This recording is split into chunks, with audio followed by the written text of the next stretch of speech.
Sejam bem-vindos a mais uma leitura diária. A passagem de hoje se encontra no livro de 2 Crônicas, do capítulo 25 ao capítulo 27, o reinado de Amazias de Judá. Amazias tinha 25 anos de idade quando se tornou rei de Judá. Ele governou 29 anos em Jerusalém. A mãe dele se chamava Jeoadã e era da cidade de Jerusalém. Amazias fez o que é agradável a Deus o Senhor, mas não foi sincero. Logo que se firmou no poder, ele mandou matar os oficiais que haviam assassinado seu pai, o rei. No entanto, não mandou matar os filhos deles, mas seguiu o que o Senhor havia ordenado na lei de Moisés. Os pais não serão mortos por causa de crimes cometidos pelos filhos, nem os filhos por causa de crimes cometidos pelos pais. Uma pessoa será morta somente como castigo pelo crime que ela mesma cometeu. Guerra contra os Edomitas. Amazias mandou chamar todos os homens que tinham 20 anos de idade para cima, das tribos de Judá e de Benjamim. Ele os organizou em grupos de 1000 e de 100, segundo as famílias a que pertenciam, e os pôs debaixo do comando de oficiais. Eram 300.000 homens, todos eram soldados corajosos e experientes, armados com lanças e escudos. Além destes, Amazias contratou 100.000 soldados de Israel por uns 3.400 quilos de prata. Mas um profeta foi falar com Amazias e disse: Ó rei, não leve esses soldados, pois o Senhor Deus não está com esses homens do reino do norte. Mas, se o Senhor achar que com eles o seu exército ficará mais forte, então Deus fará com que o Senhor seja vencido pelos inimigos, pois ele tem poder para dar a vitória ou a derrota. Amazias perguntou: Mas o que vai acontecer com toda aquela prata que paguei para que os soldados de Israel lutassem do meu lado? O profeta respondeu: O Senhor Deus pode lhe dar muito mais do que isso. Então, Amazias mandou os soldados do reino do norte de volta para casa, e eles foram embora, furiosos com o povo de Judá. Amazias tomou coragem e foi com o seu exército até o Vale do Sal, onde matou 10.000 edomitas. Outros 10.000 foram presos pelos soldados de Amazias e levados até o alto de um rochedo. Dali, eles foram jogados e morreram esmigalhados lá embaixo. Enquanto isso, os soldados israelitas que Amazias tinha mandado embora atacaram as cidades de Judá, que ficavam entre Samaria e Bet-Horon. Mataram 3.000 pessoas e levaram consigo muitas coisas. Depois de ter derrotado os edomitas, Amazias voltou para Jerusalém, trazendo consigo os ídolos deles. Ele fez desses ídolos os seus próprios deuses e os adorou e queimou incenso a eles. O Senhor Deus ficou irado com Amazias e enviou um profeta que lhe disse o seguinte: Porque o Senhor está adorando esses deuses estrangeiros, que não puderam salvar o povo deles das mãos do Senhor. Mas o rei o interrompeu, dizendo: Desde quando eu coloquei você como meu conselheiro? Cale a boca, senão vou mandar matá-lo. O profeta se calou, mas antes disse: Eu sei que Deus decidiu destruí-lo, pois o Senhor fez tudo isso e não deu atenção ao meu conselho. Guerra contra Israel. Depois de consultar os seus conselheiros, o rei Amazias mandou mensageiros ao rei de Israel, Jeoás, que era filho de Jeoacás e neto de Jeú, desafiando-o para uma batalha. Mas o rei Jeoás respondeu assim: Uma vez, um espinheiro dos montes Líbanos mandou a seguinte mensagem para um cedro: Dê a sua filha em casamento para o meu filho. Mas um animal selvagem passou por ali e pisou em cima do espinheiro. De fato, você, Amazias, venceu os edomitas e por isso está todo orgulhoso. Alegre-se com a sua fama e fique em casa. Para que arranjar um problema que trará somente a desgraça para você e para o seu povo? Mas Amazias não quis atendê-lo, pois era da vontade de Deus que Amazias e o seu povo fossem presos pelos seus inimigos, por terem adorado os deuses dos edomitas. Então, o rei Jeoás saiu com os seus soldados e lutou contra Amazias em Bet-Semes, na região de Judá. O exército de Amazias foi derrotado e todos os seus soldados fugiram para casa. Jeoás prendeu Amazias em Bet-Semes e o levou para Jerusalém, onde derrubou as muralhas da cidade, desde o portão de Efraim até o portão da esquina, um trecho de mais ou menos 200 metros. Ele pegou toda a prata e todo o ouro que achou, pegou todos os objetos do templo que estavam sendo guardados pelos descendentes de Obed-Edom e todos os tesouros do palácio e também levou reféns e voltou para Samaria. A morte do rei Amazias. O rei Amazias de Judá viveu 15 anos depois da morte do rei de Israel, Jeoás, filho de Jeoacás.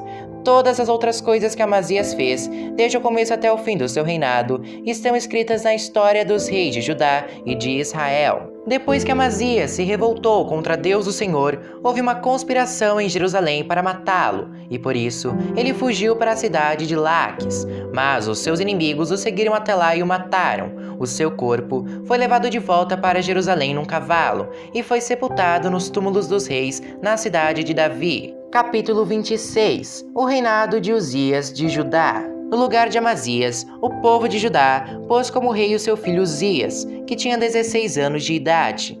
Depois da morte do pai, Uzias reconquistou e construiu de novo a cidade de Elate. Uzias se tornou rei aos 16 anos de idade. Ele governou 52 anos em Jerusalém.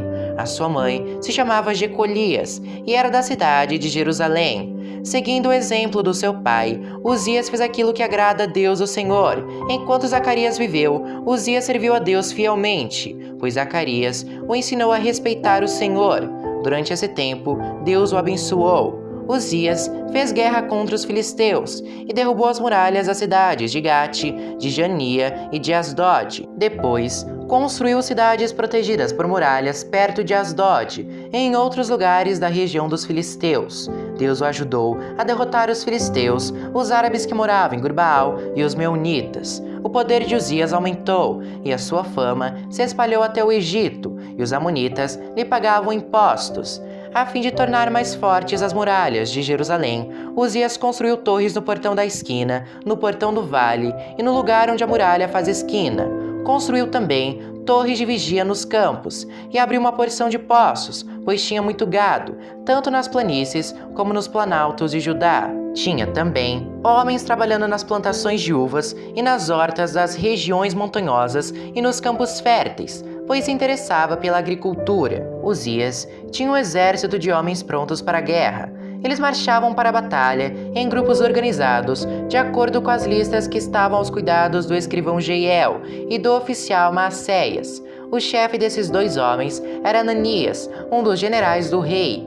O exército era comandado por 2.600 chefes de famílias, todos eles soldados valentes. Eles comandavam um exército poderoso de 307.500 soldados, que estava à disposição do rei nas suas lutas contra os seus inimigos. Uzias armou os seus soldados com escudos, lanças, capacetes, couraças, arcos e flechas e fundas para atirar pedras. Em Jerusalém, os seus engenheiros construíram máquinas de guerra, que eram postas nas torres e nas esquinas das muralhas, a fim de atirarem flechas e pedras grandes. A fama de Uzias se espalhou por toda parte, e ele se tornou muito poderoso, pois Deus o ajudava. Porém, quando se tornou assim poderoso, Uzias ficou cheio de orgulho, e essa foi a sua desgraça.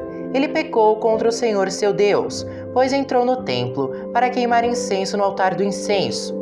O grande sacerdote Azarias e 80 sacerdotes corajosos entraram atrás do rei e o enfrentaram, dizendo: Ó rei, o Senhor não pode queimar incenso ao Senhor Deus. Só tem esse direito os sacerdotes, os descendentes de Arão, que foram separados para este serviço. Saia deste lugar santo, pois o Senhor pecou contra Deus e por isso ele não vai abençoá-lo. Ao ouvir isso, Uzias ficou furioso com os sacerdotes. Ele estava ali no templo, perto do altar do incenso, segurando o queimador de incenso. No momento em que ficou furioso, uma doença contagiosa da pele apareceu na sua testa. Azarias e os sacerdotes, vendo que ele estava com aquela terrível doença, o expulsaram imediatamente do templo, e ele mesmo tratou de sair depressa, pois o Senhor Deus o havia castigado. O rei Uzias sofreu dessa doença até morrer, e por ter ficado impuro, ele morava numa casa separada, e ficou proibido de entrar no templo. O seu filho Jotão era quem mandava no palácio e governava o país. Todas as outras coisas que Uzias fez, desde o começo até o fim do seu reinado, foram escritas pelo profeta Isaías, filho de Amós. Uzias morreu e foi sepultado no cemitério dos reis em Jerusalém, mas não nos túmulos dos reis, por causa da sua doença. E o seu filho Jotão ficou no lugar dele como rei. Capítulo 27. O reinado de Jotão de Judá. Jotão tinha 25 anos de idade quando se tornou rei de Judá. Ele governou 16 anos em Jerusalém. A sua mãe se chamava Jerusa e era filha de Zadok. Jotão fez aquilo que agrada a Deus o Senhor, seguindo o exemplo de Uzias, o seu pai. Porém, ele não cometeu o pecado de queimar incenso no templo. Mas o povo continuou pecando. Foi Jotão quem construiu o portão norte do templo. Ele também fez muitas construções às muralhas da cidade, no bairro chamado Ofel. Construiu cidades das montanhas de Judá e fortalezas e torres de vigia nas florestas. Lutou contra o exército do rei de Amon e o derrotou. Aí, ele forçou os amonitas a pagarem todos os anos, durante 3 anos seguidos, 3.400 quilos de prata, 1.000 toneladas de trigo e 1.000 toneladas de cevada. Jotão foi ficando cada vez mais poderoso, porque seguia fielmente a vontade do Senhor seu Deus. O resto da história de Jotão, as guerras em que tomou parte e as coisas que fez, tudo está escrito na história dos reis de Israel e de Judá. Ele se tornou rei aos 25 anos de idade e governou 16 anos em Jerusalém. Ele morreu e foi sepultado na cidade de Davi, e o seu filho Acás ficou no lugar dele como rei.